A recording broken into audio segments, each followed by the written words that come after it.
song's a fucking banger. I'm not gonna lie. Okay, I don't see anything on TikTok right now. Did give me a pop-up that said, "Do you want to switch to portrait mode or leave it as is?" I said, "Leave it as is." It looked up on YouTube.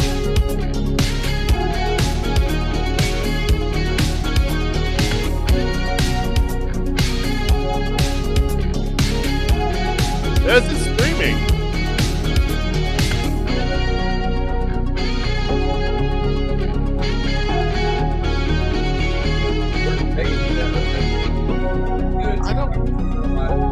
It says it's streaming. I don't know, man. All right, well, my TikTok doesn't show shit, so I'm having Megan check it.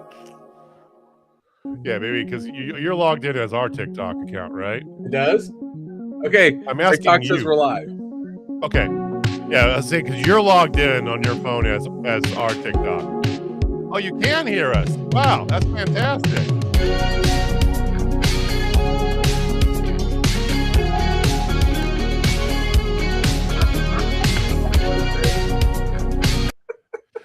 Let's just go live then. Hey.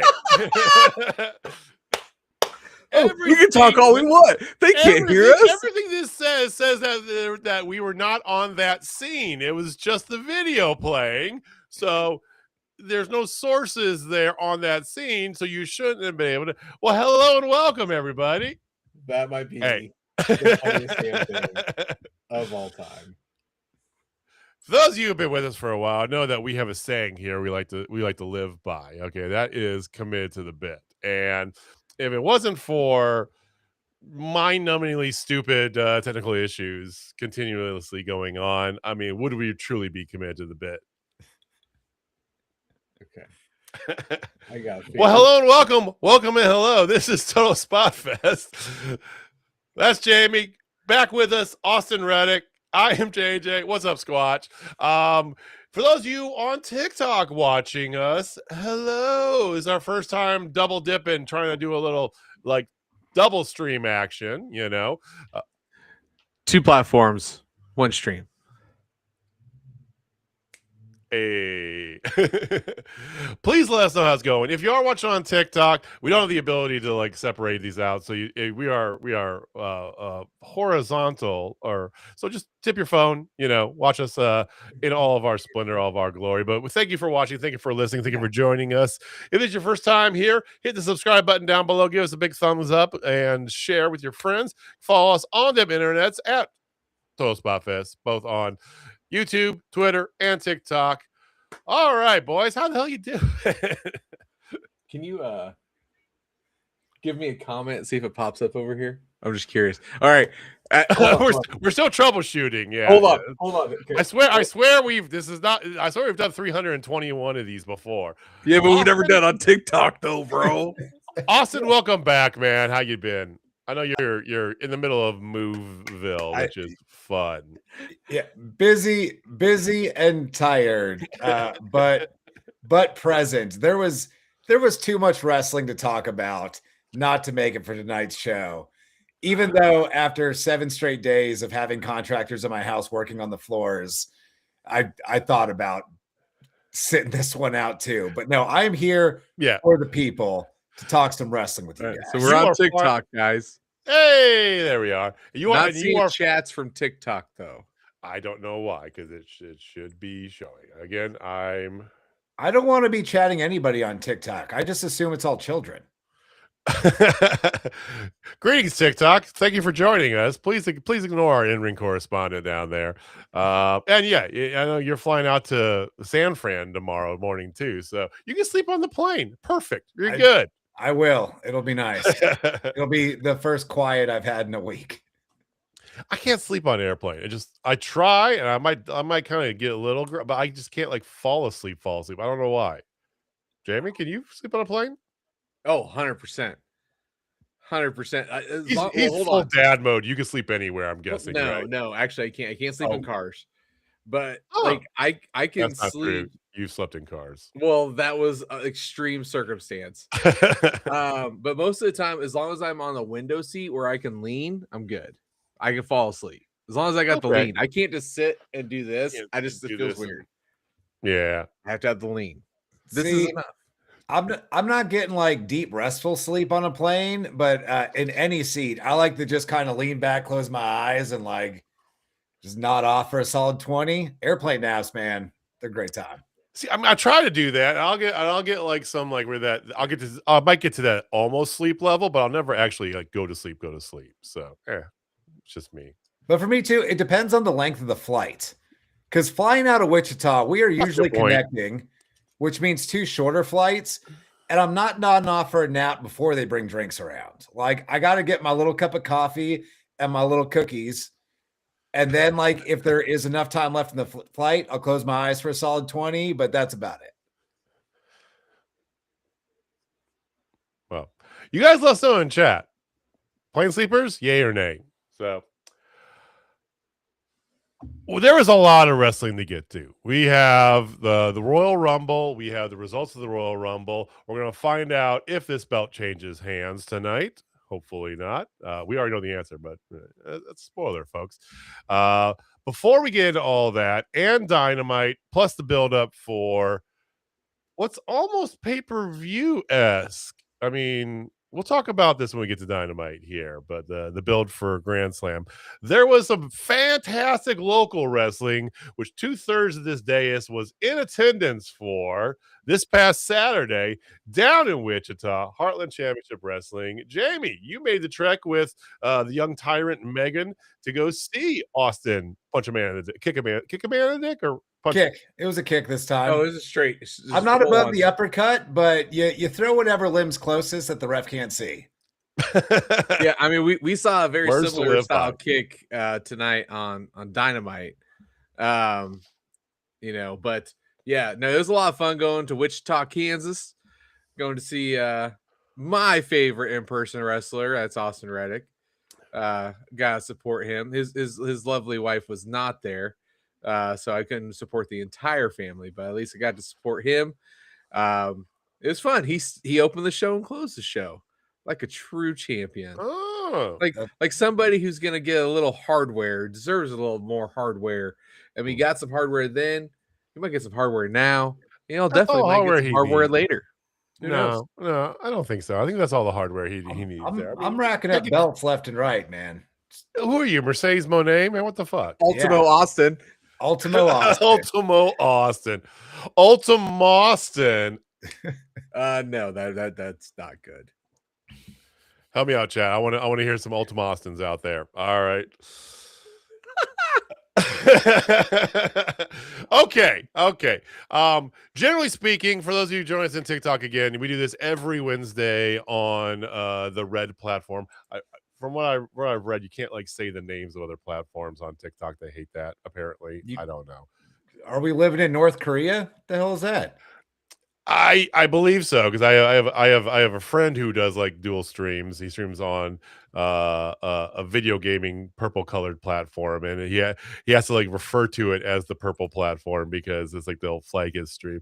We might get flagged anyway. We have no idea. This is our first time on Twitch, and I'm glad you mentioned Twitter it because I was unaware of this. I know absolutely nothing about TikTok. And I definitely would have got us flagged at some point. All I know is I live vicariously through my buddy that does this whole like he has this whole like rip and ship like card shop thing that he does, for like Magic and Pokemon cards and all this stuff, whatever. It's basically he basically runs an online business, like an online trading card shop sort of thing. Dude, that's like a big thing right now. Like trading cards are huge.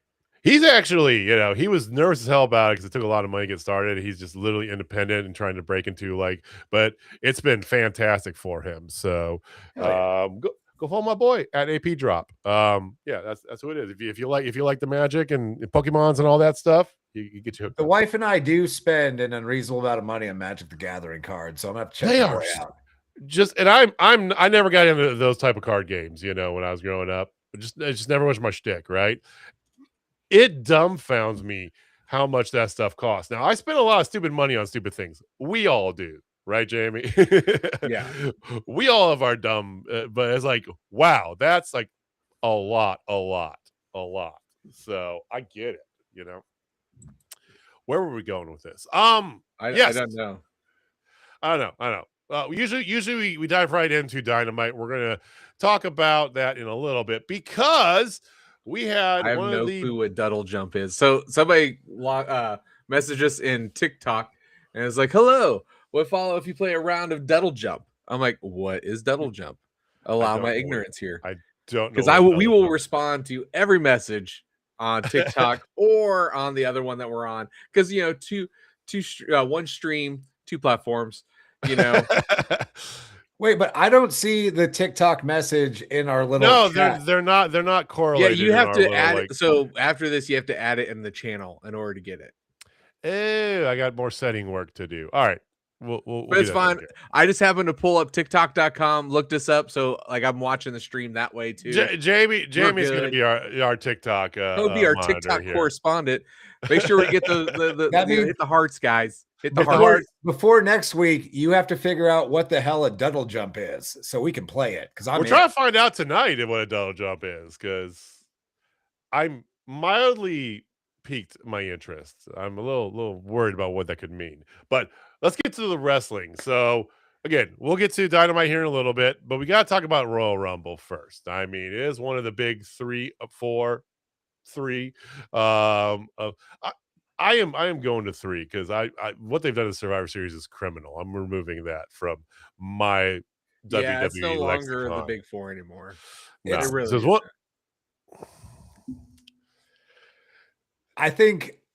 I mean, we'll discuss the show, but I think Rumble is falling out of Big Four status before too long as well. Don't say that shit. Don't. I don't want it to. I don't want it to. I call it like I see it though, and Okay. Do we just go For there? what it's worth, this year's Royal Rumble, the first one in Saudi Arabia. So there was that whole bit, that we had going on. It was a Royal Rumble pay-per-view. Let's put it that way. Okay. You had a couple singles matches. One of them was pretty good. You had a couple Royal Rumbles. One of them was pretty good. That's about it. So we do this little thing we like to do. As we're going over the show, we're going to talk about our picks because we do have our title, which I need to bring to the forefront here. So we do have, being your current reigning and defending champion, 2-time current reigning and defending champion, to be precise. First time ever. Not true. We do have the belt on the line here. So picks were in, we have picks up, and so they started the show with the Women's Royal Rumble match. Okay. And of course, being in Saudi Arabia, there was dress code restrictions that all the women had to attend to. So I've seen a lot of jokes on Twitter about the Power Rangers and all that, which, okay. They made a TikTok about it, actually. They made a TikTok doing it. There's a TikTok was like kind of a mirror. The women's match was pretty good, I thought. Yeah, I think it started a little slow, but it definitely picked up steam. And the finish was one of the more creative Rumble finishes they've done in a long time.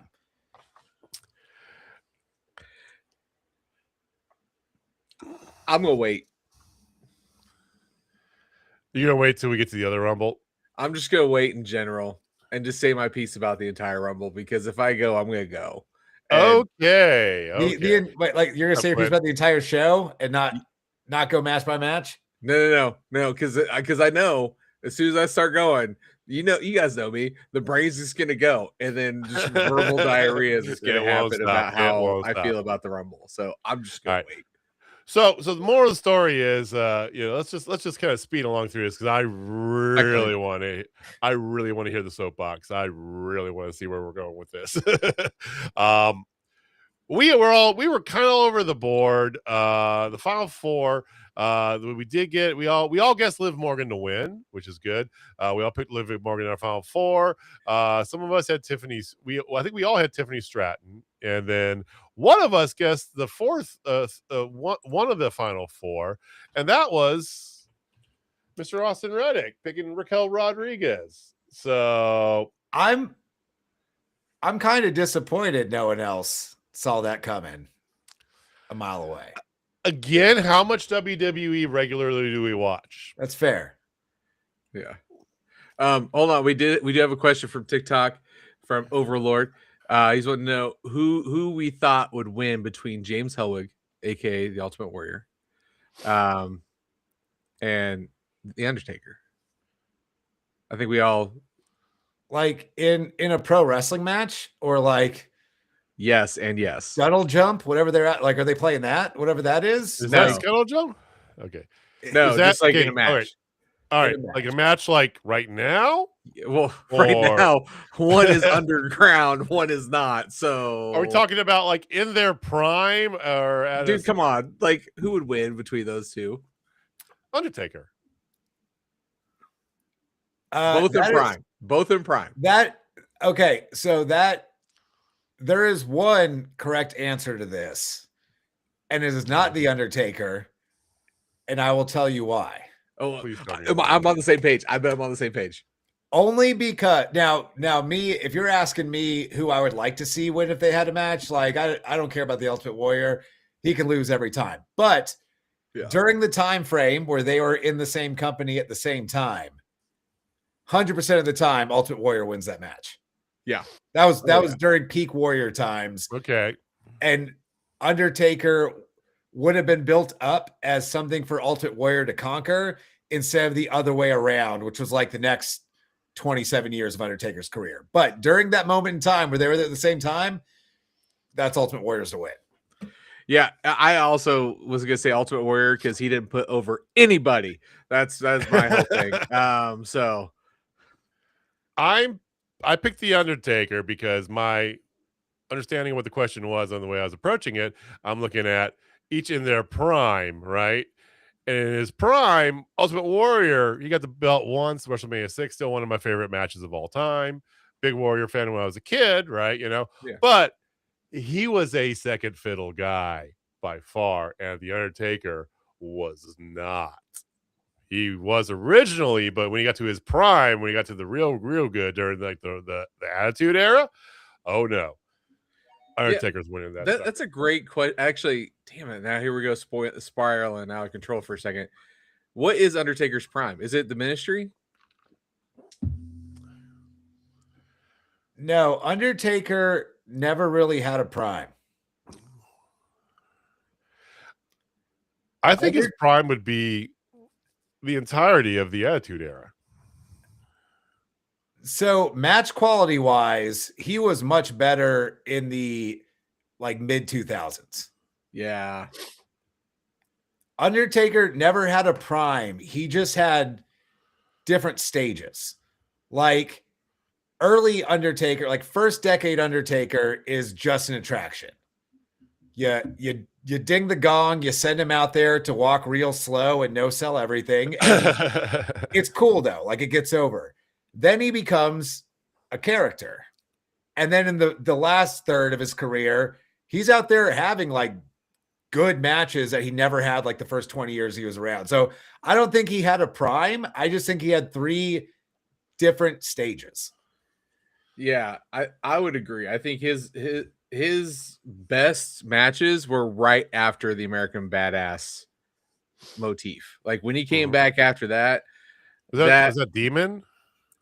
Yeah, I think that was Demon. Like that's when like the Brothers of Destruction got together and like they were doing their thing.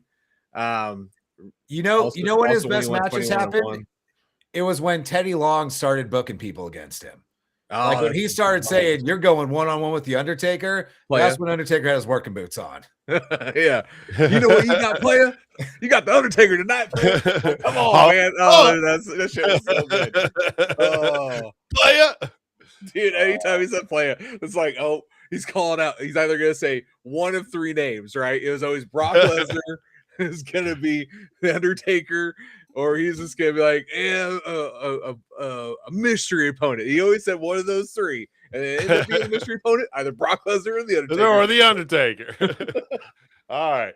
So 2 singles matches. There was the Undisputed WWE Championship match between Drew McIntyre and Sami Zayn. We all picked and got Drew McIntyre because we're not idiots. Yeah, I barely watched this match. I'm not going to lie. I had little to no interest It was good, though. in this. Yeah, It was pretty solid. good. It was solid. I mean, I think the attention was a lot more on the other singles match. Will AJ Styles be retired by the career killer Gunther?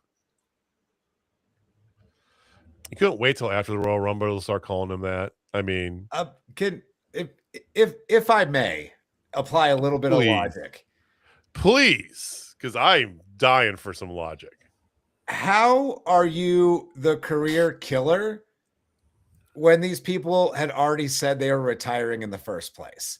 Like, if he went out there and he retired Oba Femi next week, which Oba's awesome, don't let that happen, but then he would have killed a career.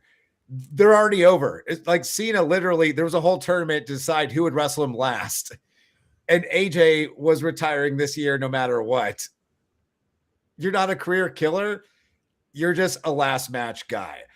What I would like to see them do with this gimmick now is other wrestlers keep challenging him. And he's like, are you done wrestling after that match? No, sorry, I can't wrestle you. I can only wrestle people when they've already said it's their last match. I mean, some people thought wrestling John Cena was a career killer in a different sense. Some people right there.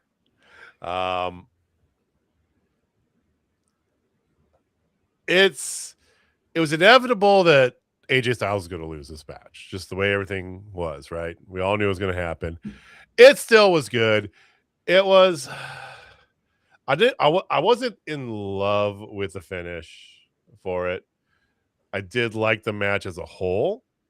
And I do like the little end part there where he's gonna instead of put his boots in the ring, he's gonna put the gloves in his ring. But no, he's defiant. He puts them back on, signaling that he's not done, gentlemen.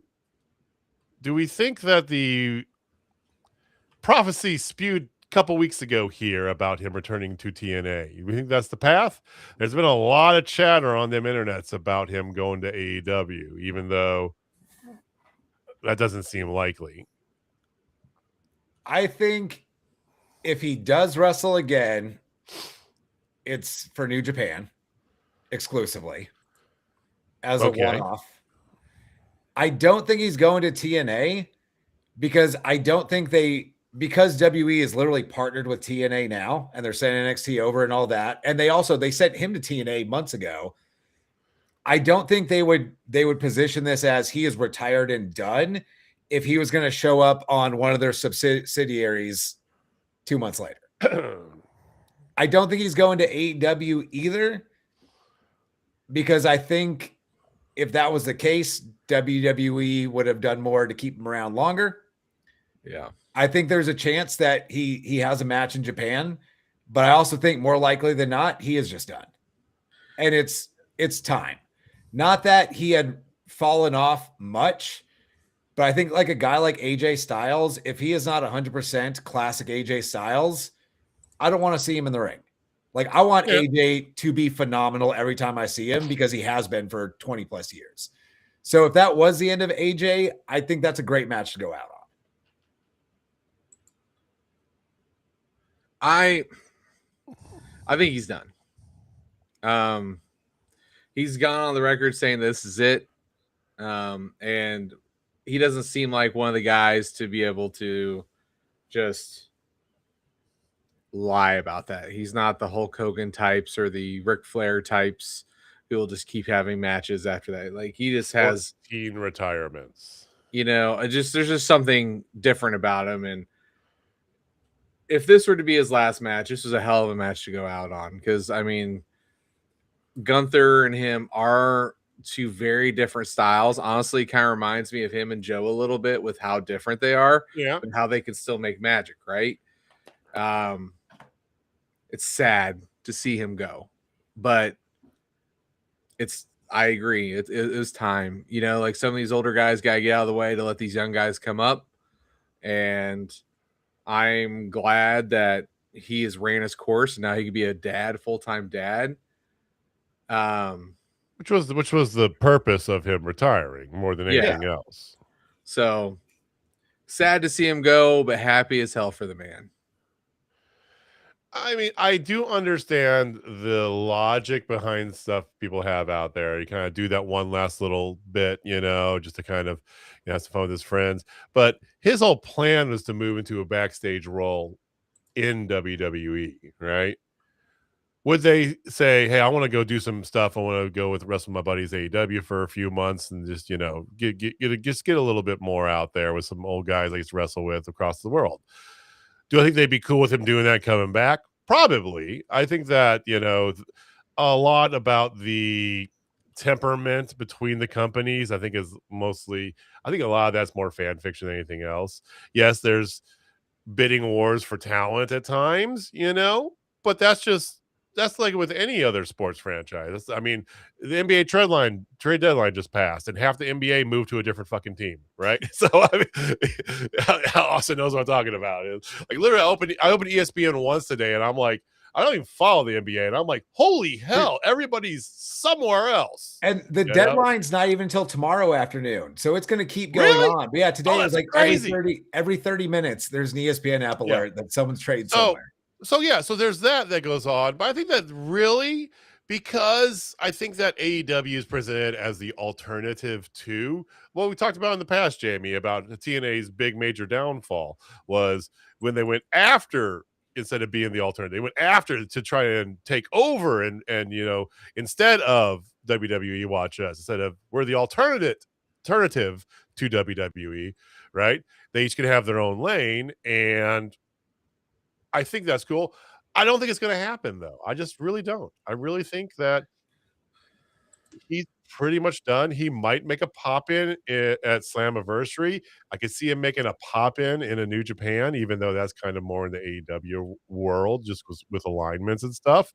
But I can see him making a pop-in at WrestleMania to, like, save somebody from something. But I think he's ready to be a producer, so... I don't think he's gonna do that, or something behind stage. I don't know, man. All right, came down the men's Royal Rumble. Okay, spoiler alert: we didn't do a very good job picking this, except with one major exception. We were a little bit all over the board, and we were all wrong all over the board, except for the eventual winner, Roman Reigns, and.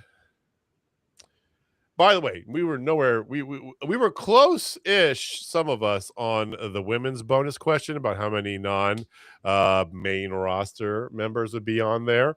The total was 6.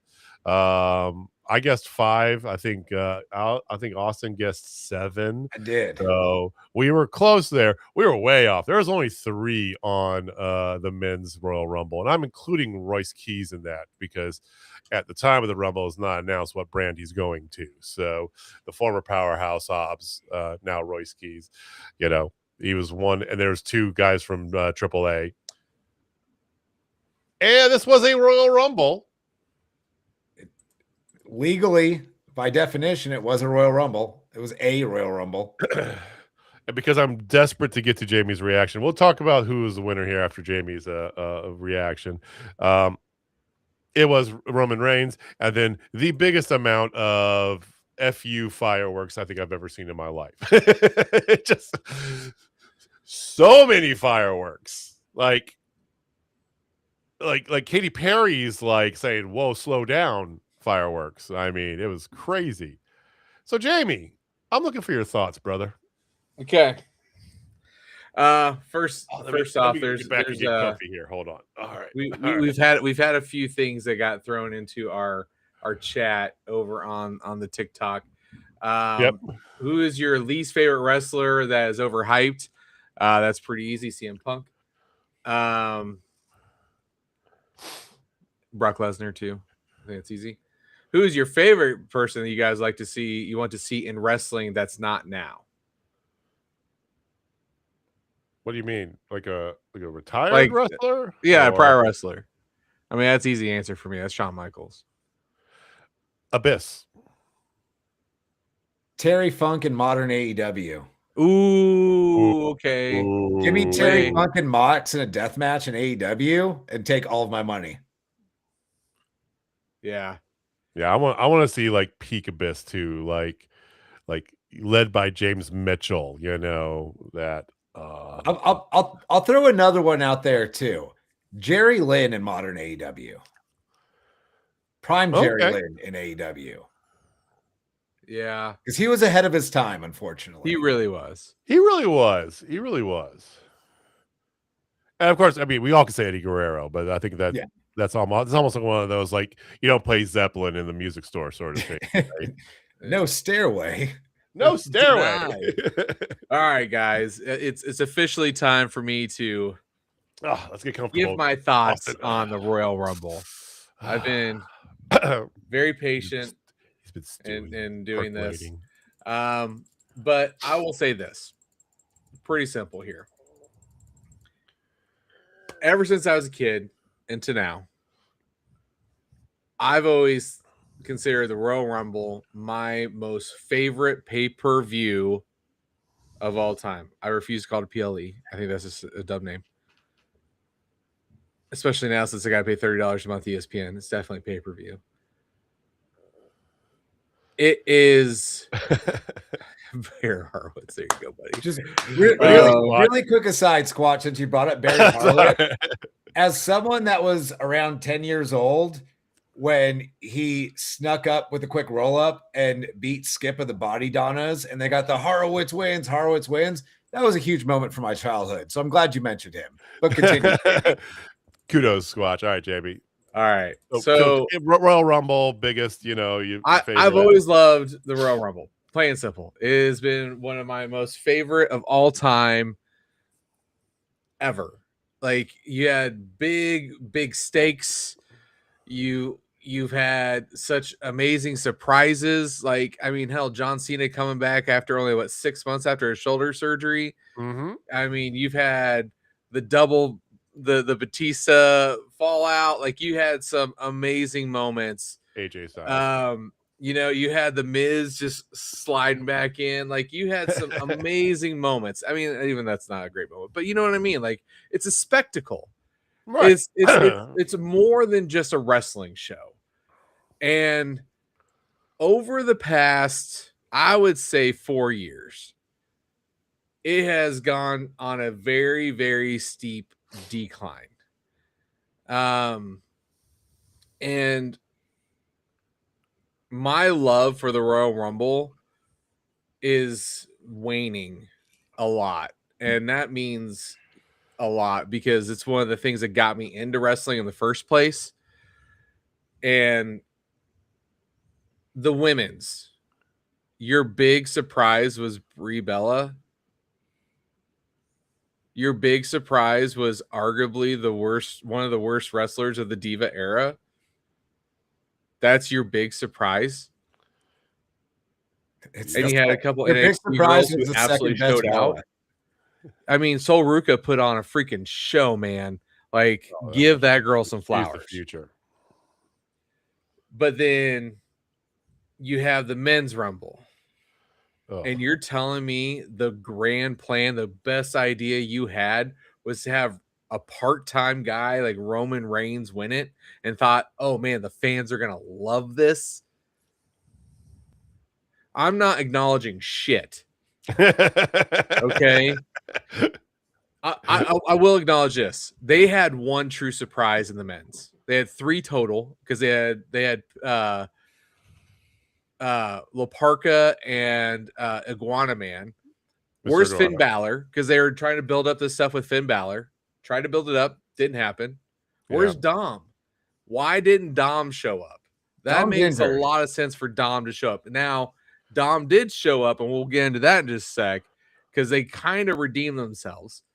But the Royal Rumble, for me to pay $30 to watch that is ridiculous. And yes, is it unfair that I'm kind of comparing to AEW pay-per-views because they are the pay-per-view company and that's what they do? And that's what I'm accustomed to now.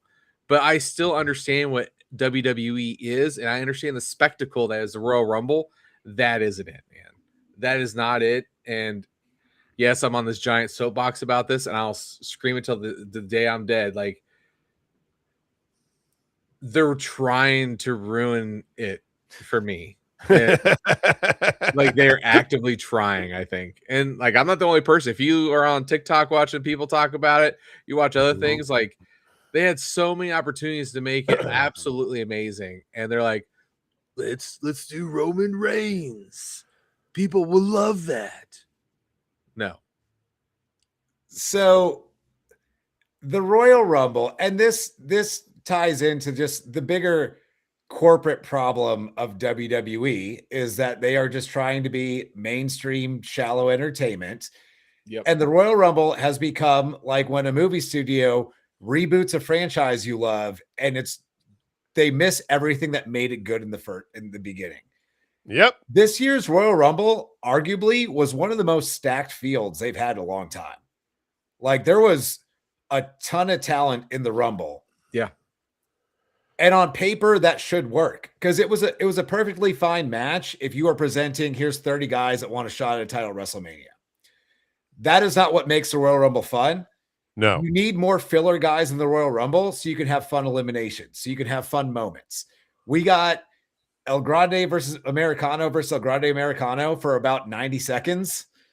And we got Oba chucking out all the filler guys in the first 6 or 7 minutes.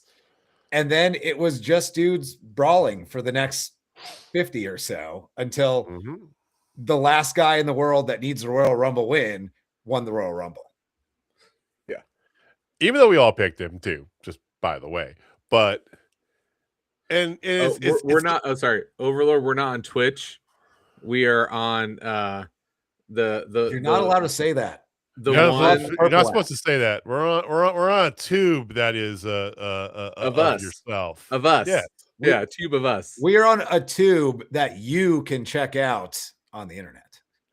That is not an adult content tube. So please be mindful with your Google foo. How about this? A person who just launched a movie, Iron Lung, that made a whole bunch of money is on this platform. Can we call it the tube of you? Like, is that? I think not. I don't know. I don't know TikTok's like terms and conditions. I'm just going off of what I mildly might know.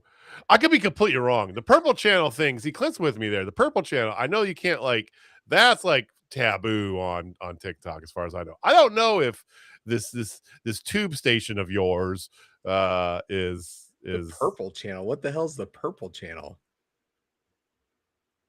If you get you're doing it's what Goldust did for a gimmick for like a year in around 2004 though. Oh yeah. There we go. We got him. Got it. I'm like, wait. I'm like, are you trying to call the blue and white thing? Like, oh, I'm confused now, guys. No. I'm a big dumb animal, folks. Bring it back. So it is even more bittersweet because for those of you new to us here, everybody here on TikTok, our first show, mine, was thank you, Clint. Our first show was the Royal Rumble, right? We chose to start was after the Royal Rumble 5-6 years ago, and because we both had the same feeling. And yes, Austin is 1,000% correct. It was the funness of it. It was you don't ever know who's what. Like it always. And the reason our bonus question is what it is because even until the last couple years here, there was always some alumni that would come back. Not the Bellas, but I guess they technically qualify. None of the men, right? No alumni. I mean, the year that Mick Foley came out as each of his characters, and one of the greatest moments of all time, dude. Plain and simple. And then I can't remember which bushwhacker it was, but he comes in doing his bushwhacker dance, gets in the ring, immediately gets thrown out, and keeps doing his bushwhacker dance as he turns and walks straight back to the back. All-time classic Rumble moment. It was stuff like that is just Santino and Kane, dude. Remember Santino and Kane? Come on. China and being in there. Hell, even Nia Jax when she was in there, kind of doing, like the Wish Doc or the Timu China version, Well, But while Jamie is certainly not a fan, 2011 when CM Punk had a live microphone in between eliminations for the first 10 or so people. I mean, but there always was an element to it, and it was like it was a unique match, not just a battle royal. That's what it's become, is a battle royal, right? And I don't know, Jamie, and I want your thought on this, if the move to make it more, like you said, bunch of guys brawling centric is in a response to try to be more quote unquote AEW esque, right? Because everybody makes that mention. AEW is the pay-per-view company. They do amazing pay-per-views. And WWE is like, hey, we invented this shit. We're gonna beat you at this, and we're not gonna be silly and fun. Do you think that's in that, or is this just a victim of what the product and the booking that Paul is doing?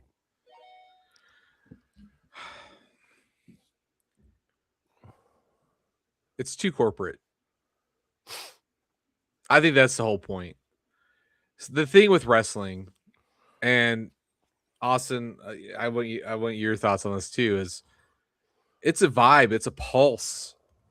Is what people want? Like Santino Marella didn't get put over because he didn't become who he was because he got put over. He wasn't pushed. People just loved him. Brian Danielson back in the day, the Yes Movement. They didn't want that to happen. It just happened organically because it's a pulse, it's a vibe. That's what wrestling is. It's passion, man. People want to have a feeling, and now, literally, the villain of the 1990s Attitude Era, the corporation, is running the show, and arguably, hot take, the greatest mid-carder of the Attitude Era of all time is your booker.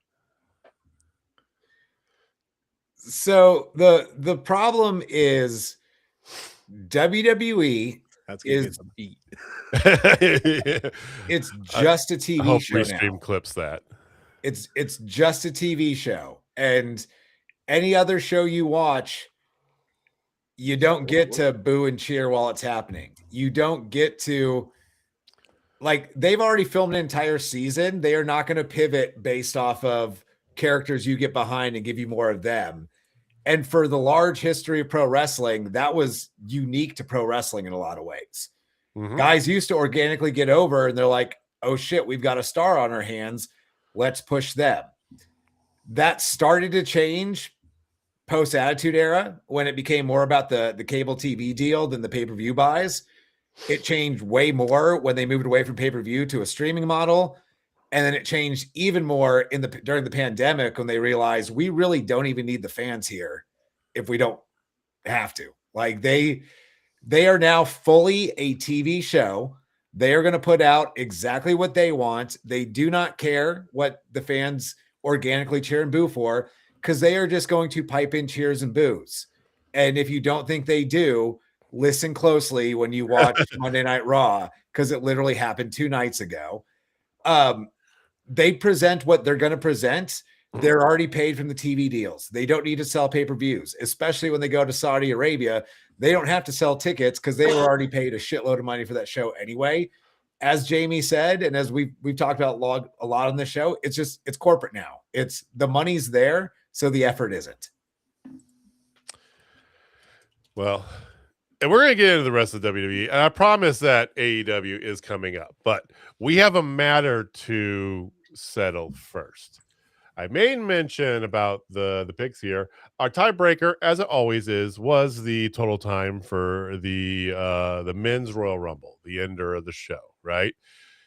We didn't need the tiebreaker, and we were all way over. Under an hour, 58 minutes and change for the Royal Rumble match.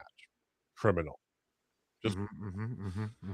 But thanks to Raquel fucking Rodriguez, we do have a new champion. Ladies and gentlemen, Austin Reddick. I virtually present you. You're moving, so this will get to you when it gets to you. I present to you this belt to our new pay-per-view pick champion. Congratulations, Austin. I gotta go bent arm so I don't go out of frame, but acknowledge your tribal chieftain. Oh. And while we're acknowledging the tribal chieftain, why don't we drop the first two letters off of that? Because I am your tribal chieftain of knowledge. Let's do it. Let's go. And I brought not only did I bring a stash of knowledge this week, but I got a mixed bag of knowledge this week. Because I'm going to start with something that is definitely grinding the gears of your newly won pay-per-view pick champion. And this is directly out to those at WWE that are clearly not watching this, but also their partners at ESPN, because it is just as much, if not more so, their problem. And I've got a question, and it's more of a rhetorical one. I don't think there's an actual answer. I've got ESPN Unlimited ad-free, the full paid for tier. Same. I missed the men's Rumble live because I was doing a little rumbling of my own here at Heartland Championship Wrestling, kicking ass, or more literally kicking T2G in the dick and becoming a champion. I'm racking up belts left and right. But anyway, I have a productive night at the office in the spandex, pack up my gimmicks. I hit a lovely local taqueria called Renee's on my way home. I get me a nice breakfast burrito and a quesadilla because post-show just won a belt. We're going to celebrate a little bit. I sit down at this very desk I'm at right now, and I fire up ESPN Unlimited so I can catch up on the Men's Royal Rumble. Fast forward all the way through because I watched the pay-per-view up till then before I left for the show. And then it stops, and I get a screen that it's not a commercial break. It just says commercial break in progress with a timer at the top corner. And this is unskippable. I tried, even though it wasn't working. I knew it wasn't working. I kept trying because never give up. That's what John Cena taught me right before he gave up. 5 minutes, 5 straight minutes of a screen that says commercial break in progress with no actual commercials. Hell yeah. Overlord wanted to know if we owned any figures, so I had to show the line tamer. Hell yeah. But one of the best Christmas presents ever. 5 straight minutes. You're welcome. Of the commercial break in progress screen on a show that has been ended. It's already been over for several hours. You have time to cut out the commercial breaks for the replay for those that pay the full premium tier. What the hell are we doing here?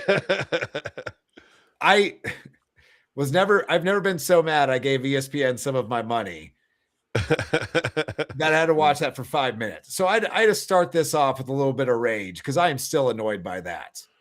That being said, you're going to love this. I watched Sunday afternoon on, again, ESPN Ultimate. I get the same thing, right? I got the whole bundle package with Disney Plus, Hulu, the whole nine, right? You know, because I basically don't have TV. I just have that and HBO Max. I didn't have the 5 minutes unskippable screen. What the hell? Why am I getting that? Because I went back on Sunday, and while I had people here sanding our floors and contracts with the house all day, I'm stuck at my desk. I rewatched the Women's Rumble because I was going to throw something on. Got it there as well. Like, I don't know why they are forcing. Did you watch through the app or did you watch through like the ESPN website? It's through Hulu. See, I went through the ESPN website through their like little watch thing. See, I've got the bundle thing, and it's like the premium ad-free tier. Yeah, and it was easier just to watch it on Hulu than go through logging into the ESPN website and all that. But well, now you know. Either way, that if you're going to show me a screen that says commercial break in progress and not show me the actual commercials, clearly I paid not to see the commercials. That doesn't mean I want to stare at the same screen for 5 minutes.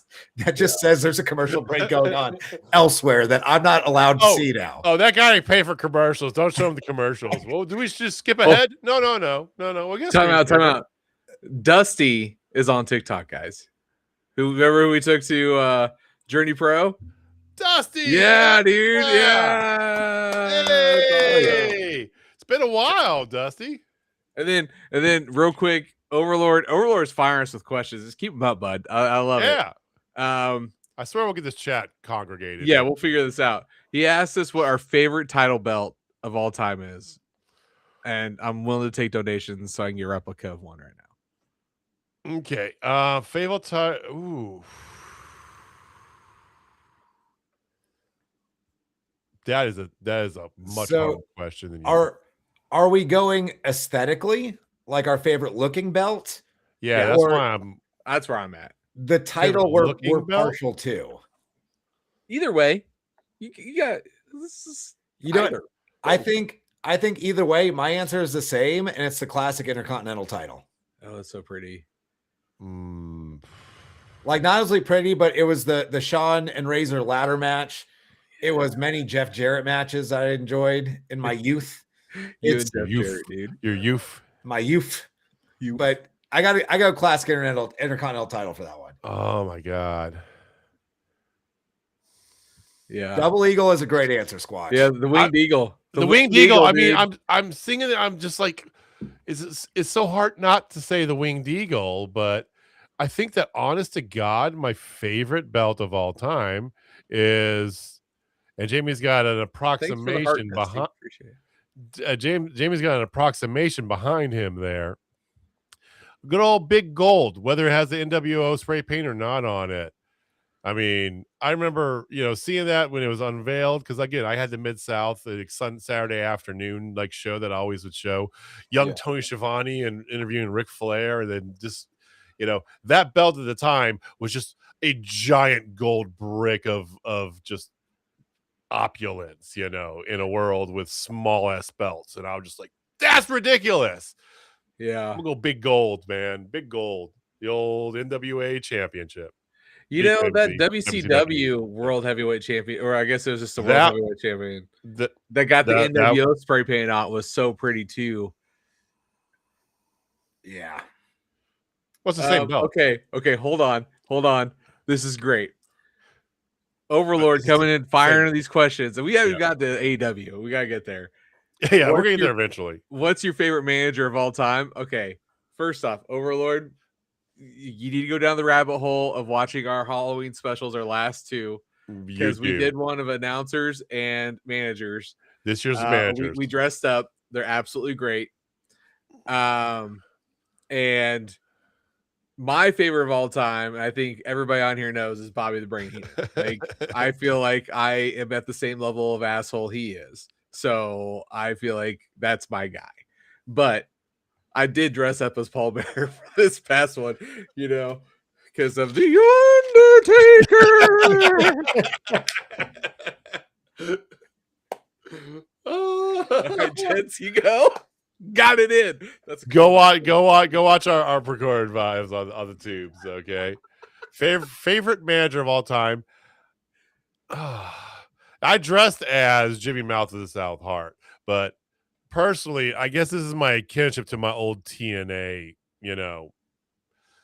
lust. I'm gonna go with James Mitchell again, because like I said, I loved old school Monster Abyss and this demon manager that was like, if Jimmy Mouth of the South was, a knockoff version and from hell, that's what you'd have.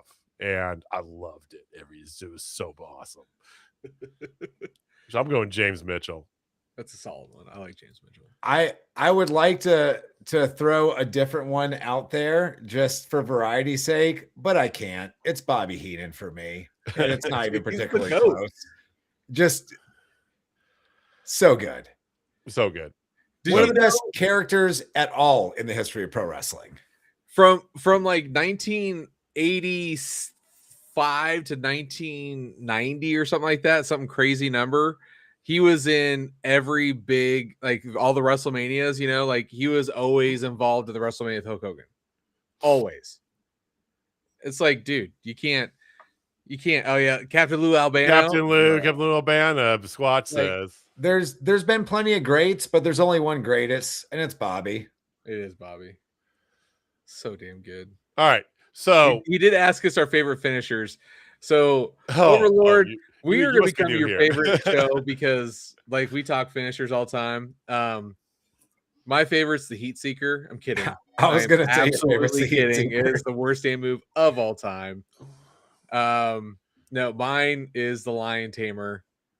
And if you're local to Kansas City, you'd know why I love yelling Lion Tamer so much. Yeah, it's even on our belt. He dude. loves Lion Tamer so much. This is our belt. That is our logo, guys. That is our podcast logo. We have individualized logos. Jamie's wearing his over there for the Faulkner World Order. Okay. I do have Austin Reddick's Stash of Knowledge. You see from my Twitter handle below my name here, ever since college, I've gone by the nickname J Money. And of course, there's the J Money Club, which is the Bullet Club ripoff. And then he put a lion tamer silhouette that I created for him for a t-shirt on here. So yes, there's a whole lion tamer thing. Thus, the gift I got him a few years back. I found an old lion tamer Chris Jericho figure. Yes, which No way is I right was there. do that. Still in the box. He'll never come out of that box. But Austin, your favorite finisher? I need to get Chris Jericho to sign it. It's hard to pick just one, but if I had to, I'm going Sweet Chin Music. Oh, so pretty. So pretty. So pretty. Not That's a not text not movie, not just a super kick, but specifically Sweet Chin Music. Yep. So here's the thing: is that for you might not know this, Overlord, but I'm a spot monkey, 100%. Some of my favorite moves are like the Canadian Destroyers and Spanish Fly. Spanish Fly is one of my favorite moves of all time. It's not a finisher though. I have yet to see anybody use a Spanish Fly as a finisher. I got beat by a Spanish Fly in November. You did. Okay, well, I'm going with Spanish Fly then. I did. It's a finisher. That qualifies it.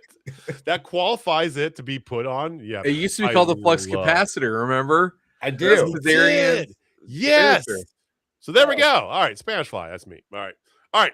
Let's move on. Talk about the rest of the WWE here. Congratulations, Austin, on winning the belt. We still got AEW again, and then other stuff that went on. Raw happened. Raw was pretty good. You guys watched it. We had NXT last night. I believe in Joe Hendry being NXT champion. Say that happened. Name and he appears. First time I saw the Canadian Destroyer squash, when I saw Petey Williams do it, like old NXT, my brain couldn't handle what I just old saw. TNA Petey Williams going like this. Like, what does this even mean? And then you saw it for the first time, like, what the hell is what was this? that? What madness is this? Right? So this is into tonight. We had Dynamite, boys. AEW at roughly an hour in. Awesome. Yeah. We're gonna go right up to that flight for you there, Austin. Don't worry. Dusty, you missed our AJ Styles thing. We think he's done. Yeah. We all pretty much believe he's probably we all had like little he might pop in here or there things, but he's pretty much done. So Dynamite happened this evening, ladies and gentlemen. This is the build up for what's not a pay-per-view. It kind of feels like a pay-per-view in the same manner that the first Grand Slam was. Grand Slam Australia Sydney edition, a week from Saturday. Boy, we are getting all the hits, okay? So they begin the show, Don Callis family versus the Death Riders, okay? And a lot of this is basically there to fill in the gaps between Mox and Takeshita, right? Squatch is singing our language. I know. I'm sorry. There should be protected moves like the one-winged angel, the stunner. True that. Whatever Austin uses as a finisher. Doghouse family versus the Death Riders. Doghouse family gets the victory with Takeshita making that path towards the inevitable match with Jon Moxley. Thanks, Overlord. Have a good night, man. Thanks for joining us, Overlord. What do you guys think of the whole countdown timer they had in the corner there, counting down to the big mid-card match? Weird. It's not the first time they've done that. I think last time they did it, it was for a Kenny Omega match as well. It's different. I don't feel strongly about it one way or the other, but like, yeah, try something different with your production. It That's doesn't fine. scream pro wrestling to me. Like, I didn't mind how the Royal Rumble had like the little bottom third banner going there with who's in, who's been eliminated, kind of like a draft board thing, you know. I didn't mind that, but it didn't feel. I mean, it felt very It felt very sports like, but not very wrestling like. If that makes any sense, Jamie. Yeah, I think this is just just weird. I think that's probably the best way to put it. It didn't fit the vibe of the entire show. It's like, oh, Kenny Omega is gonna be on in 40 minutes, guys, 39, whatever. It's like, Yeah, cool. All you have to do is say he's next, and everybody gets hyped. That's all you need. Like, you don't need Right. to like count down to Kenny Omega because everybody's gonna watch that match, and they should have. Because yeah, bad. Oof. I think the weirdest part is you had 2 title eliminators on this show. And I understand Kenny versus Andrade is a chance to go on to have a different match to become a number 1 contender. But you had 2 other matches where people in that match could earn a shot at a title. That seems more important, but you're counting down Kenny Omega Right. versus Andrade. Well, here's the thought. Okay, so you had 2 title eliminators. You had an actual title match, and then this was one of 2 matches that was going to determine. Okay, one of 1.5 matches that's going to determine who is wrestling in the number 1 contendership match at Grand Slam. So it was a little weird. You did have some good, you had some promos there from Swerve Strickland. The heel turn is going. He's no longer talking. He's having he's having Nana do his talking for him, right? We'll talk more about that. Put a pin there. We'll get back to that in just a little bit. And then you had a Will Ospreay video, boys. We gotta see Will Ospreay on our TV, kind of. Successful neck surgery. We already knew that, but do we still what are we thinking? Are we still like aiming before we get to All In, or is All In maybe when he comes back? Before. Way before. If I had to put money down, I would say we see him in person at Revolution. Probably not in a match, but we see him show up. Then Double or Nothing, we get a match where he will earn a chance to go to All In to wrestle for that title. Yeah, because there were a lot of reports recently that he has been trying to get cleared. Like he's back in the States working to get cleared. Okay. Squatch says he would argue that Strickland was never really face. Yeah, he's kind of a tweener, dude, and I dig it because that's kind of his whole thing. He can be a tweener because he's not the hero we need or deserve right now. Yeah. You know? No, I would disagree with that. I think Swerve has been a face since All In. Okay. Him coming out and because like he didn't just stop trying to kill Hangman, he came out and helped Hangman win that title at All In. That's a babyface move right there. I mean, stopping trying to kill a guy is a good step in that direction. Let's be real. It's just like everyone likes to think in hindsight that Stone Cold Steve Austin was a tweener through his peak of the no, he was a babyface. He literally came down and saved Cedric McMahon from getting crucified by the Undertaker. Yeah. A hard face, maybe, but a baby face. And that's what Swerve has been, but not for much longer. Except for the whole corporate Stone Cold stick he had there for 6 months. That was Good point. Well said, sir. All right, sorry. All right. Over the weekend, we had a bunch of developments that happened on Collision. One of them was Tony Storm putting out there a challenge to Wheeler Yuta and to Marina Shafir for a mixed tag team match with some stakes on them over in Australia. Those stakes being whoever gets the pin gets their head shaved right there. I know everybody's thinking Wheeler Yuta because of his hair. Is it wrong for me that I want Tony to be the one who gets her head shaved? Because I think that she could turn that into even a bigger arc in her story. I think she could. I feel like I have been bait and switched though a little bit on this. Okay. Because when she made the challenge, she just said a mixed tag hair versus hair match.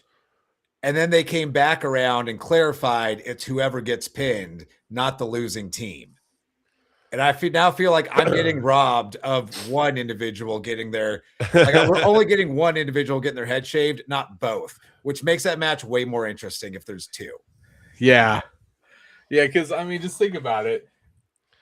The possibility of Marina Shafir with her long ass hair getting shaved off is insane to me. Yep.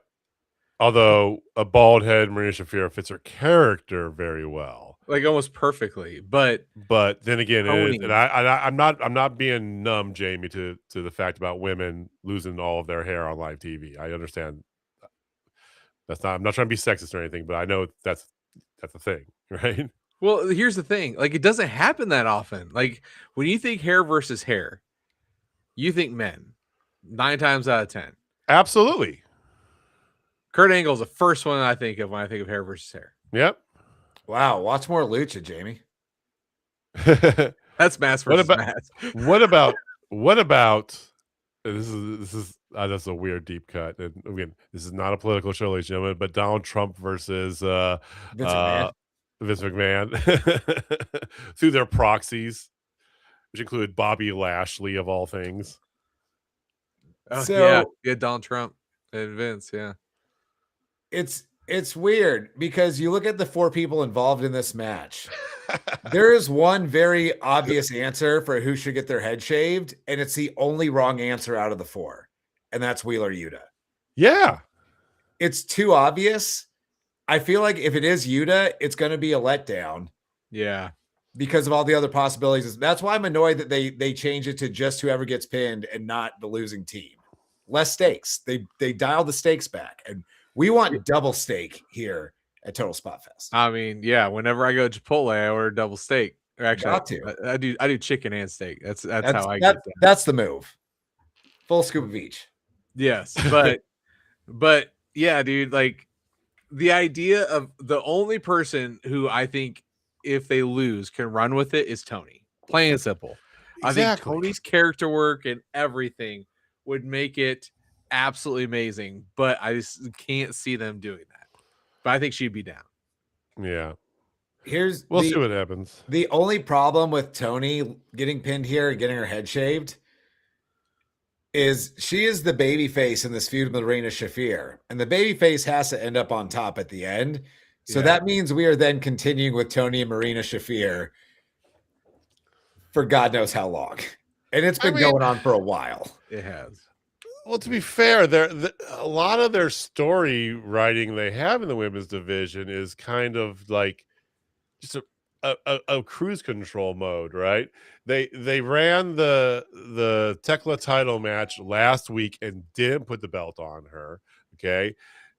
They're still continuing with her in there, but then now you've got Megan Bain and Penelope, or maybe it's Megan Bain. She's the next title contender, but no, it's Tekla. But they're friendly because of the promo they had on Saturday. So there's like 5 of them against the 3-woman quadrant that has all the belts, and then there's kind of they're not really making progress in any of these stories, with one little exception that happened tonight. Okay.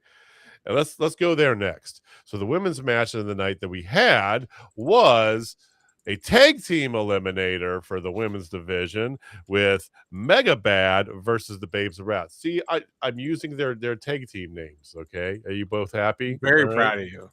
All right. If they're going to be committed to the bit of these, and it wasn't just a bullshit thing for the tournament like I thought it was, I'll stick with it. Okay. I think she's definitely going over too, Squatch. I just don't know when. Although my gut still tells me Revolution, like I said the whole time. We're gonna find out when on Collision this week. Stat told us. God, it's terrible. Okay, hold on. Stat. Can we just talk about Stat for just like a hot second? Oh, sure. Let's do it. Okay. So this is off going the to be a rails blast anyway. from the Who past. If you guys know this, one, I am very proud of you. Two, I would be very proud of you. But have you ever seen the movie Red Sonja with Brigitte Nielsen? Bro, I'm familiar with the comics. I've never actually seen the movie. have you bet my wife? Okay. We've but seen you that know many it, times. right? Okay. Did her whole getup look like the villain from that? That's the first thing I thought of when I saw it. I was like, that's the villain from Red Sonja. It did. It did. Are you okay? Is your brain saying that she's going heel? No, she just was trying to look all cool and stuff, but she looked exactly like that. Okay. The lady, and that was actually the love interest in Conan the Barbarian, who's like, do you want to live forever? And she jumps and does all the crazy stuff, and she ends up dying by the snake arrow. But I digress. Yep. I want okay. The Squatch says the Seth's pros are improving. Yes, but like when the bar is down here, you could go up 2 or 3 notches and still be pretty freaking low. Let's be honest, okay? And I again, I'm not trying to dog Stat, but let's be real. Yeah, let's be honest. So her promo tonight was not terrible. I think Stat has the same problem Megan Bain has in that they have a concept of a character, but they don't have an actual character. Right. Honestly, and I think Megan Bain's more fleshed out than she is. I agree. I mean, I want to see her go over the top, though. They're doing this whole like Greek goddess thing. Go overboard, right? Go all the way with this. That's the problem. It's like with Megan Bain, it's just an aesthetic, but there's not more to it. And that's Stat calling herself the Cosmic Killer. That's a cool nickname. And you used to apparently be an alien of some sort, but there's not anything like fleshed out or more there. Well, if you don't want to split hairs, Jamie, is that the alien thing was never. It was a weird. We have no idea what this means for years.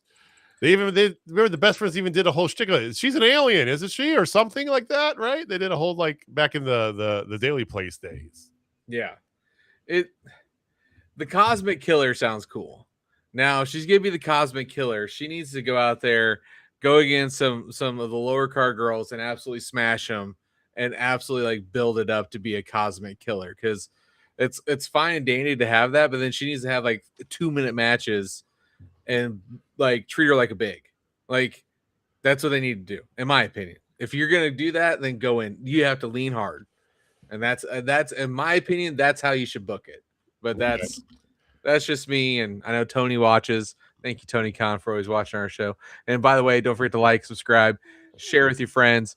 Hit the hearts in TikTok. Hit the thumb button in the other place that we're at, our home, our main home. But we gotta find out if we can say that. If we can say where that is, I have no idea. Hold on. You know what? Google will it. tell me. Google. Why don't you look at the terms and conditions here? So Mega Bad gets the victory over the Babes of Wrath tonight. They earn that. So you have the rare Austin. I can say victory. YouTube on TikTok. Okay, we're good. We can say YouTube on TikTok. This is YouTube. I just know that the purple one you can't really say, or else they get like all pissy with you. So anyway, follow us on the YouTubes and TikTok. It took 2 seconds to look. So Mega Bad gets the rare Eliminator victory, earns a title shot at Grand Slam Australia. So that's going to be your title match, your women's match you're going to have on the show. Do they take the belts? No. I would have bet every last dollar going into this match that Mega Bad was going to win here and get a title shot at Grand Slam Australia for one and only one reason. So Harley Cameron can win in Australia. Win in Yeah. her homeland. That's what this is, that's the move. So I'm not hating on it because like you're going to Australia, give them a hometown person to get a nice win. That's what this is. I mean, they did the same thing last year, Jamie, with Tony Storm taking the belt back from Mariah in Australia. Yeah, and if you may let me salt bay it just a little bit. Who ate the pin? Penelope. No, not Penelope. It was Harley. So who's gonna get the pin? Harley's gonna get the pin. Dude, come on. Yeah. It writes itself, guys. We've been watching it enough. We can do this with our eyes closed. We know exactly how it's gonna work. I'm fine with all that. I just want to see them forward progress, right? Think about this when you're coaching somebody or if you're training somebody, right? It's like, I don't need you to go from 1 to 100. I need you to go from 1 to 10 and 10 to 20. I need forward progress. And I feel like these stories are just stuck at 45. Staying at 45. It's like, give me some fucking progress. It does seem like people are just fighting endlessly in a lot of cases in AEW these days. It does. Really quick before we move on from this match, though, some man Squatch in chat saying they should book Meg like a monster heel. And that works in theory. In execution, Megan Bayne does not work like a monster heel. No. She bumps way too much. She doesn't make mean faces. Like, she physically is an imposing and intimidating woman, but like, she doesn't make the facial presence. And yeah, she doesn't wrestle like a monster heel. So I think it would fall flat if they tried to book her like one. Yeah. She doesn't have that awesome Kongness. Or that Lash Legend list. Not to go back to the Women's Rumble, I forgot to mention earlier. I'm a big Lash Legend fan. We'll keep going with AEW, but I want to throw that out. I forgot to mention it. Yeah, no, I agree.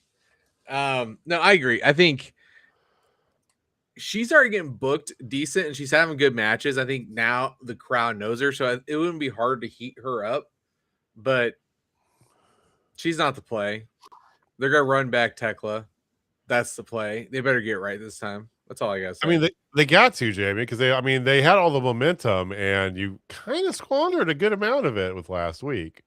So you got to stay with that course or else you're just going to be stuck in Weirdville land for a while. Potential hot take or idea. Let me throw this out and I'd like to hear y'all's gentlemen's thoughts on this. Tekla takes the title from Statlander, as she should. We get a heel champion for a while. Yeah. What about Megan Bayne becoming a face and taking the title off Tekla? Now that's something I get behind. I think there's something there. I don't hate that.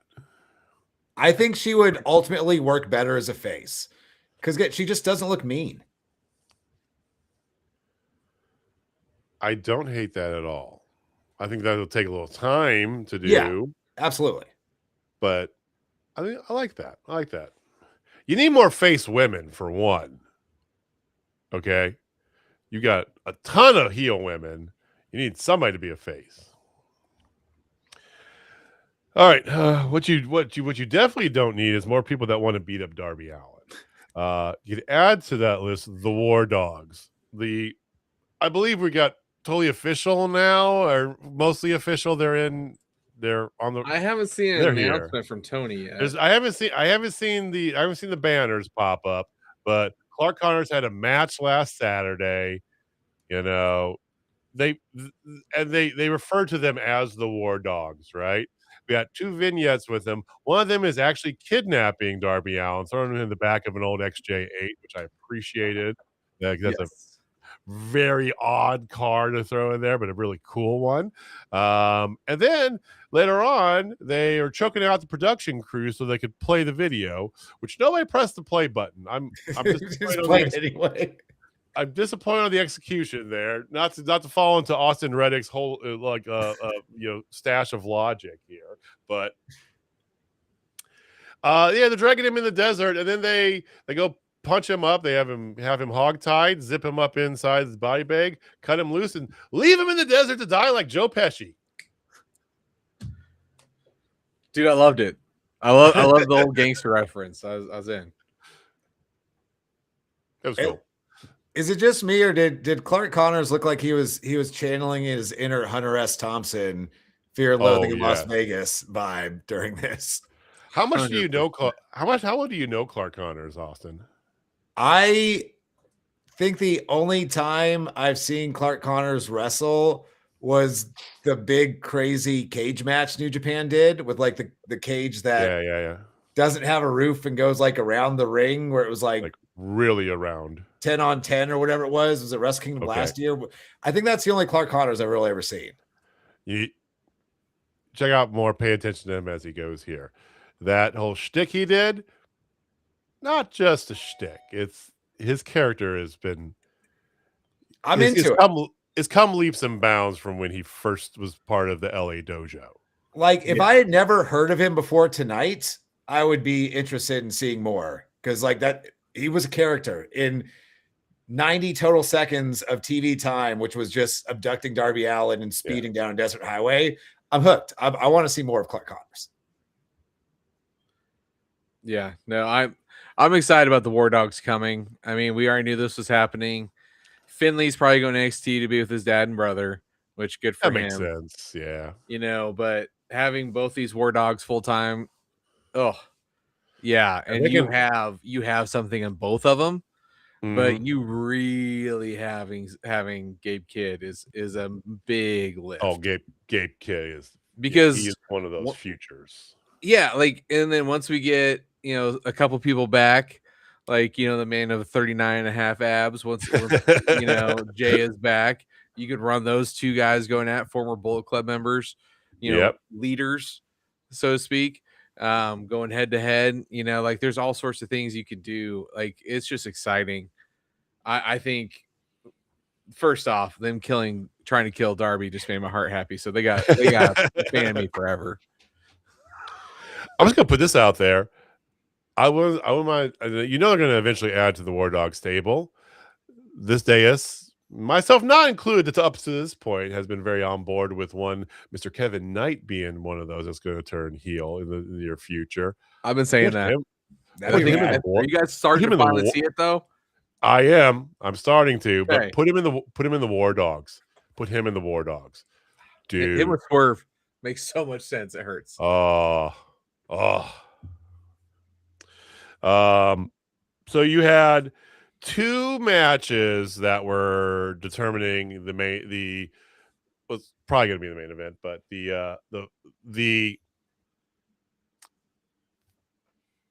what am I trying to say here? The number one contender for the title at Revolution. Don't call them semifinals, because one of them was Hangman Adam Page versus Mark Davis for whatever reason. I mean, it was a good match.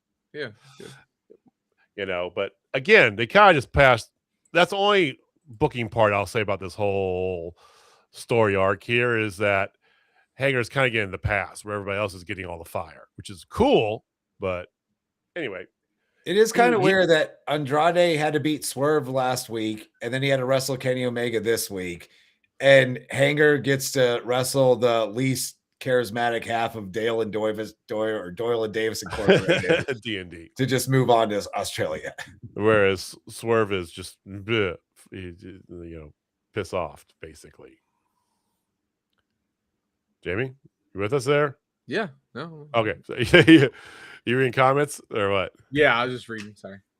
Okay, you know, you're deep in like whatever you were looking at. But then you had the gold, which we had countdown for everything. Andrade versus Kenny Omega.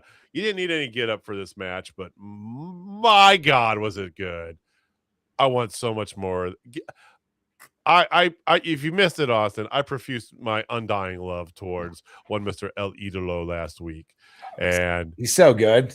He's so much better too right now. We talked about we've ever seen. We talked about this. What is your thought on that? You know, kind of join back in with that conversation we had last week. Is this the best Andrade he's been? I think this is certainly the most motivated Andrade he's been. Like Okay. going back to his multiple stints in WWE and then coming to AEW the first time. I don't know why it didn't work out in all those things, but you always knew watching that like there is a shitload of talent there that for whatever reason was not allowed to be presented. And now we are getting the Andrade we have wanted the whole time. And so I don't think it's a thing where he is any better or more talented than he's ever been. I think we're just finally getting him in positions to really show that. And it's a win for the show. Andrade's just cool, man. Like that's a great character to have on your pro wrestling TV show, winning matches and challenging for titles. Because Andrade's awesome. I mean, all the women at ringside think so, Jamie. You know what? I mean, if Andrade is a changed man, you know what? He would share with Big Stoke because Stoke can't get any hoes. Because Stoke can't get them hoes, man. And Stoke clearly needs Andrade's got to beat him off with a damn stick because damn, those ladies were all over him. Like, more power to him, dude. Like, he's a good looking dude now. Like, don't get me wrong. And those ladies are beautiful too. It's like, yeah, let's keep doing that. Like, next thing you know, you're gonna have like the El Idolo train. You know what I'm saying? Well, that's okay. You're just getting I was gonna actually tease into that. You know, that's one of those little stick bits. You know, it's like that's a classic wrestling, right? The guy that all the women swoon after. You know, men want to be him, women want to be with him. You know, I mean, it's a gimmick as old as time. You know, and like Austin said a million times, sometimes the oldies are the goodies. Like, think back 1 year, not even 6 months. Okay. If someone would have told you in 6 months or a year's time, not only is Andrade going to be back in AEW, but he's going to pin Swerve Strickland and Kenny Omega in back-to-back weeks. Like, you wouldn't have believed it. You'd be like, stop drinking. But here we are. Yeah. We would have started our conversation after you said that with, "Hey, we all love you. We need to talk." You know we love you, right? And the extra little sprinkles, or if you're from Milwaukee, the jibbies on top of the cupcake here are, we got Swerve and Kenny Omega beef. And give me that match in my eyeballs, please. I think we're gonna get it in like 6 weeks or whenever Revolution comes around, and I cannot wait. Is it just me, or is there always like? Granted, you could say this about any pay-per-view, but I feel like every year Revolution gets one just like you've never seen it, out of control banger match. I have a theory about that. JB, do you want to? Yeah, I mean, I think for the past 2 years, and it sounds like the third year running, Revolution is probably going to end up being the best pay-per-view of the year. Like, plain and simple. I mean, we had Sting retire last year. You know, that was a gargantuan moment. Not to mention the matches you had on there, because don't forget, you had a Kenny Omega match on there. Or not Kenny Omega match. You had a Will Ospreay match on there. That was, that match of the year contender pretty much all year. Good reason. You know? So, and then the year before that, you had the dog collar match, right? Yeah, dude. Like, here's my thesis. Here's my hypothesis. Okay, gentlemen. Okay.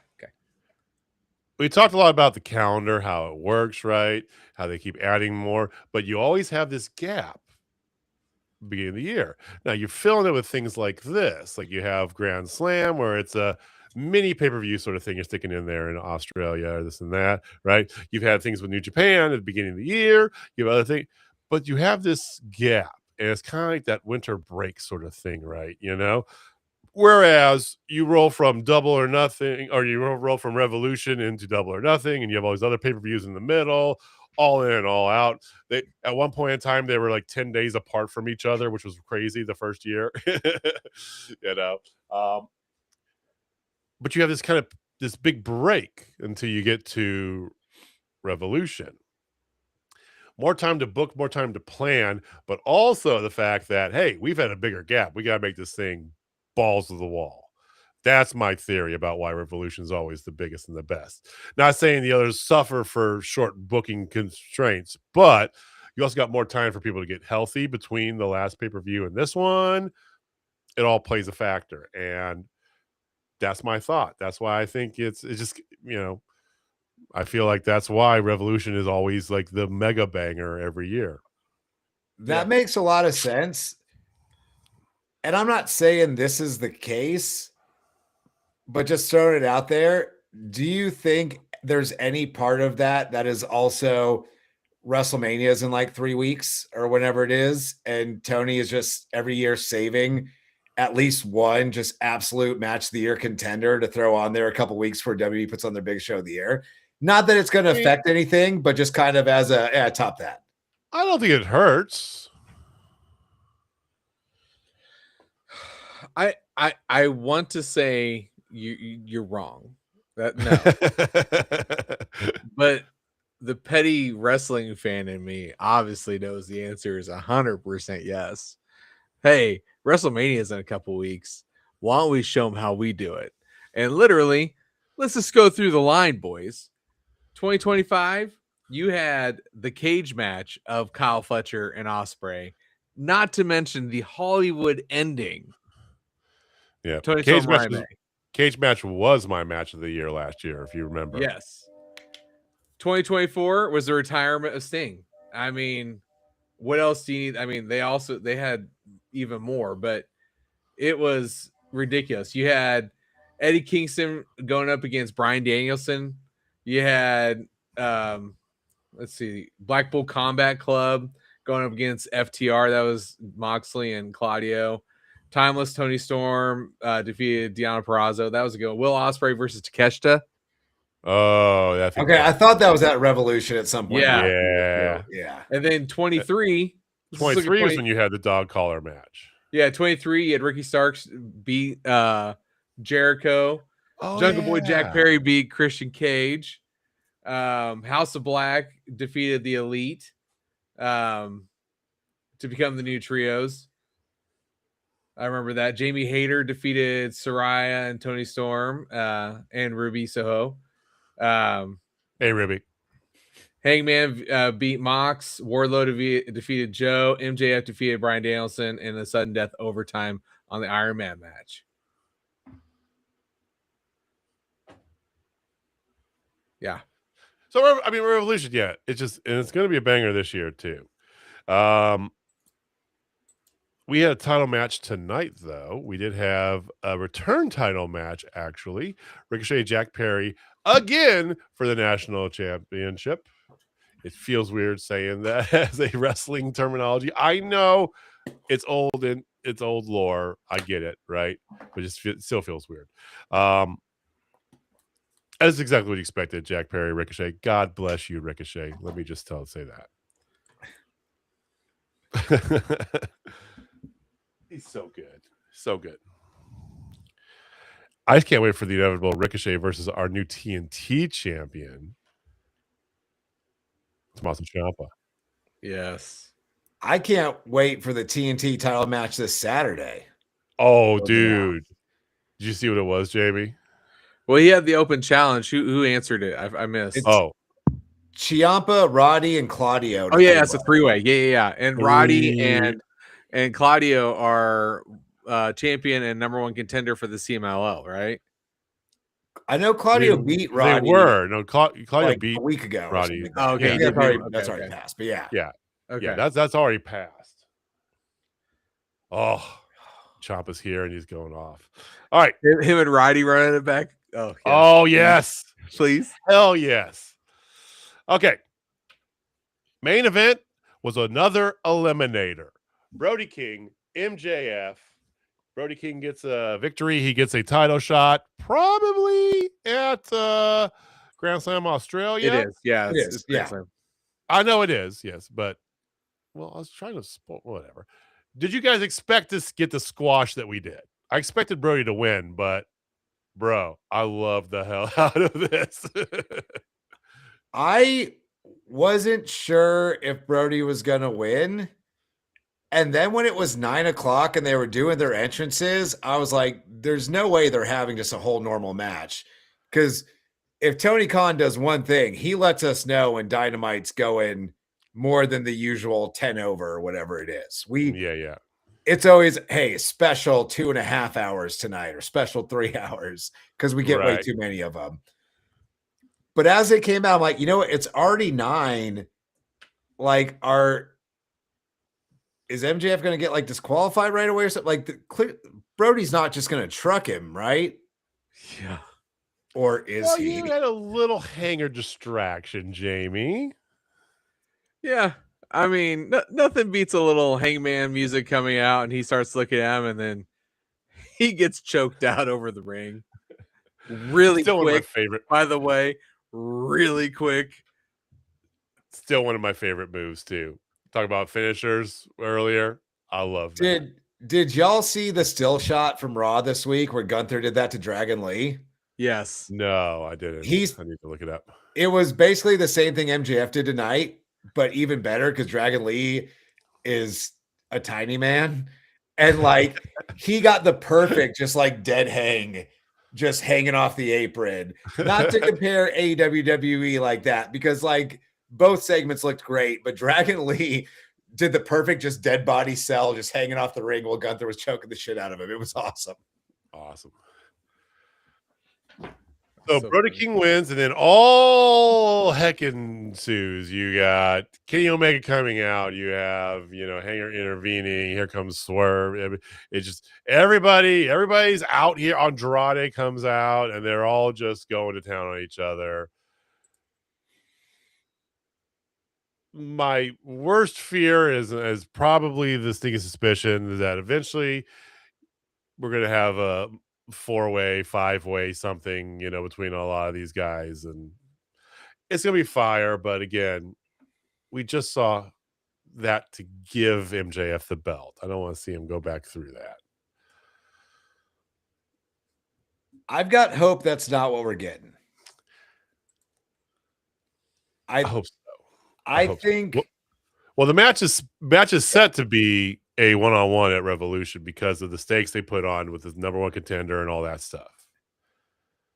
And I'm saying after that. I think after that, these contenders that are swarming MJF right now are going to get paired off in other directions. Yep. Because we've got Revolution, we've got Dynasty, Double or Nothing, and then All In. Right. And All In, barring any setbacks in recovery, Will Ospreay's winning that title at All In. Which means Dynasty or Double or Nothing, I would imagine Kenny Omega's taking off MJF. Because we've already seen MJF and Ospreay for the title in the UK. Like that's happened. We've seen that. We don't need that again. I'm assuming Hanger is going to win at Grand Slam, and we will get MJF beating Hanger at Revolution. We're probably going to get Kenny taking the title at Dynasty, so maybe, or at Double or Nothing, so maybe Dynasty we get a multi-man, but I think we're going to get MJF a series of singles matches before he drops that title. I don't think they're going to do another big multi-man one. You also don't think they're going to continue to run MJF all the way up to All In? It's possible, but I sure hope not. Because like I said, we have already seen Ospreay and MJF. We have. I know that. In London. We've seen variants of a lot of these. We've seen variants of all this, Jamie. Yeah, I think if the wrestling gods were to say, I want to give Will Ospreay the AEW championship, who am I gonna have him take it off of? It's not gonna be MJF. It's gotta be Omega. It's gotta be. Because when you were thinking All In Wembley, or that's where they are, I think, you want one of the biggest matches ever. You want two of the biggest names ever, Ospreay Omega. It's easy for the title. For the Yeah. title. for the belt. Easy. So Osprey is going to win it there. So where does Omega win? He's not going to win it at Revolution. I agree. I think he'll probably win it at Double or Nothing and have a very short stint with it. Very, very short stint, which is fine. Like he'll have He doesn't need it.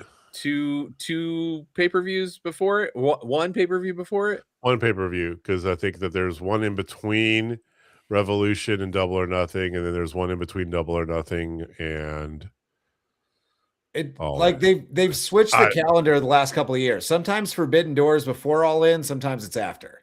Yeah. Right. So I don't know. But yeah, I think it has to be Omega. He's the guy you literally have a countdown graphic for his match on your weekly TV more than one time. It's got to be Omega. Well, time will tell. We do got Grand Slam Australia coming up again a week from Saturday. So we got some big stuff going on with that.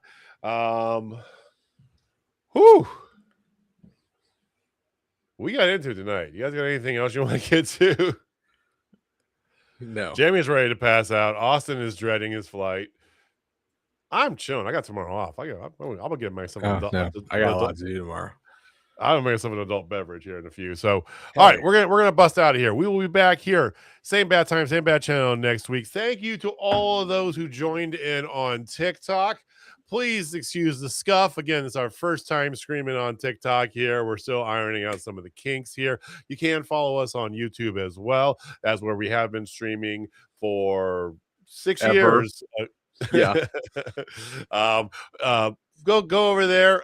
Give us a follow. You can go back and see all of our live shows. You can start to get pick up on all the inside jokes and the bits that are going on here. But we thank you for watching. Thank you for listening. Again, if it's your first time here, hit the subscribe button, hit the like, give us a big thumbs up, give us a heart if you're over there on TikTok. Helps us out quite a bit. Share with your friends. Follow us on the internets at Total Spotfest. Everywhere you go. Jamie, take us home, man.